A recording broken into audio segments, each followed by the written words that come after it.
ฮียนถ่ายมันก่อนนะบอกองมาเวลามาเมื่อผมโตเป็นเสียมาถ่ายไว้นี่เลยเนี่ยมันคือแบบคนไทยเรา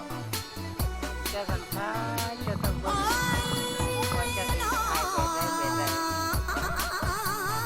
ไม่รู้ว่า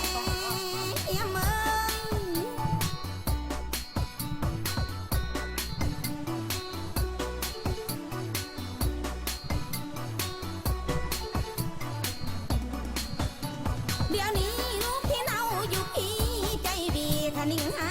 ห่วงแต่ทางมารดาอยู่ทวนทางบ้านสาวนางจากมานานมาทันเขื่อนหันไปเยือนยามเนลูกห่วงหลายเท่ๆและฟ้าซองแต่ดาวเจ้าเอ๋ยเจ้าเอ๋ยเจ้าเอ๋ยเด็กเตอ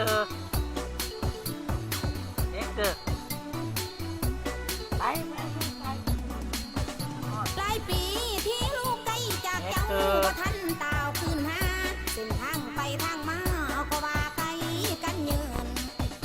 แม่เอ๋ยเงินที่ไปมานั้นหลายพันบ่ของคอยทำงานมือเล็กน้อยเพียงพอใส่แต่ละวันแม่เอ๋ย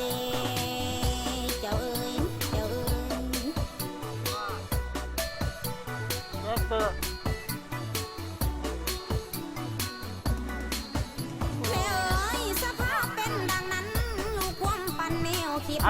อย่าเข้าใจทางผิดว่าเป็นคนลืมบ้านหาทำงานพอเลี้ยงชีวิตการเป็นอยู่ขันบ้านแม่หักหูบ้านนางลาบ่ยักมือเจ้านาป้าบนที่เฮ็ดก็ได้เฮ็ดนั่นเฮ็ดดินไว้เฮ็ดน้ำ คนใดมีเงินมีทองจะไปเยี่ยมยองท้องกินบ้านคิดฮอดเด้อบ้านป่าแดนเขาคิดฮอดพักกระเดาพักกระโดนทนน้อยคิดฮอดจุดจีแกงหน่อไม้ใส่หอยคิดฮอดป่าสิวน้อยคิดฮอดก้อยไข่มดแดงมาเด็ก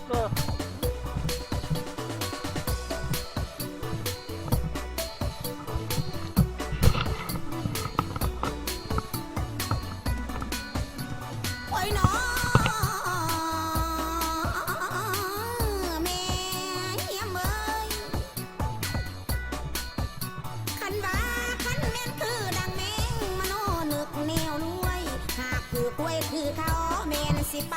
เดียวนี้นั่งตีซื้อยำใดก็เลยล่ะแนวสตาบ่สวยว่าสิรวยดังเบาก็เลยจ่อยเมนบ่เห็นเทน้อง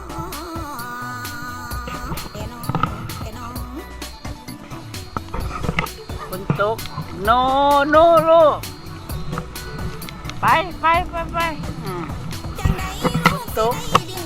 ฝนตกอะไรผ่านมาเลยลูกสิทนทำเอาบ่เศร้าหังขา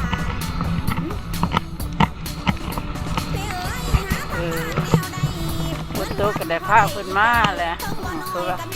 พาเพิ่นมาขี่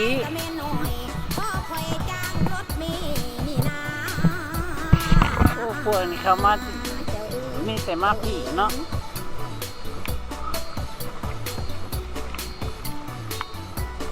เขาหลีกทำงานบ่เอ้าคนมา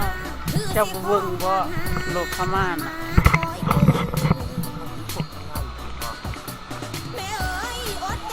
ไปมาห้ามขี่เด้อเปียกได้มึงกูให้เปียกขาดแล้วโอ้โหหนาวคันนี้บนหนาวบนได้ดีเนาะกันชิโนตุบมาได้เลยหนาวจะได้ไปชื่อเกือบมาอีกไปชื่อเกือบใหม่ก่อนเอาบักนี้ไว้น้ำไผ่นะไป เขาบอกให้เอาเข่าเด้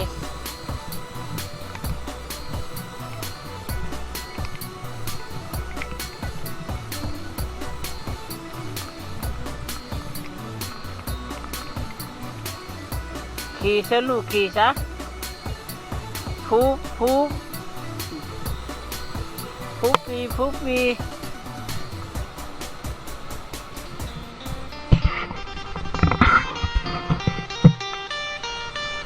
ฟุบปีฟุบปีหำ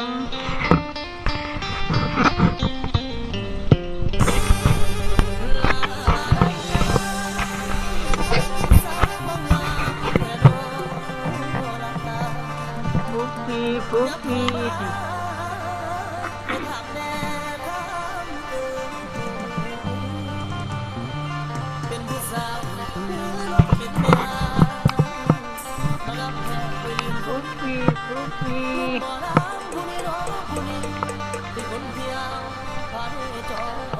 ใช่ดูเป็นตุ๊กฟุบปีบางครั้งฟุบปี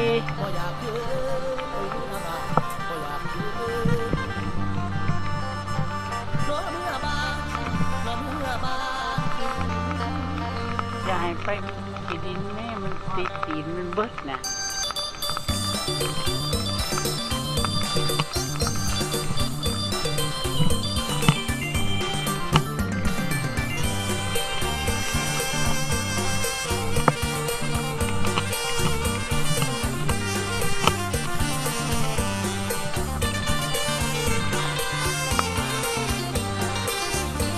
ไปลูกไป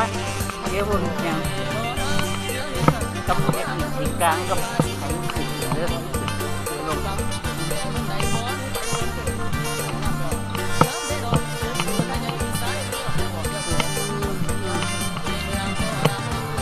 หนาวตุ๊ก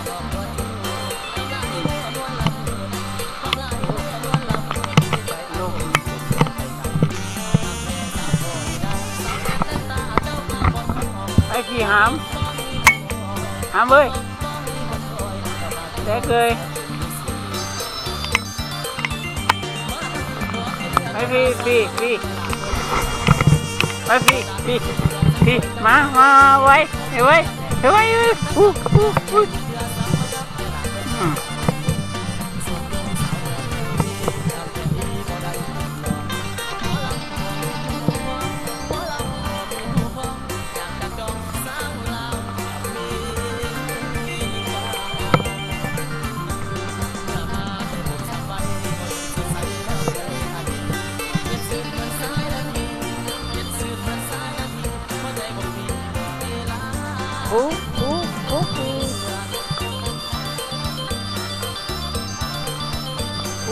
ฟุบปี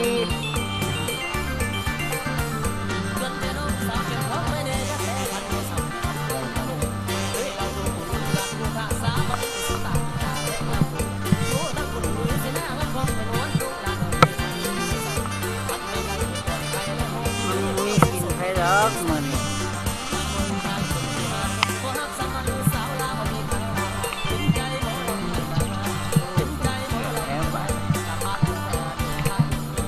ฟุบปีฟุบปี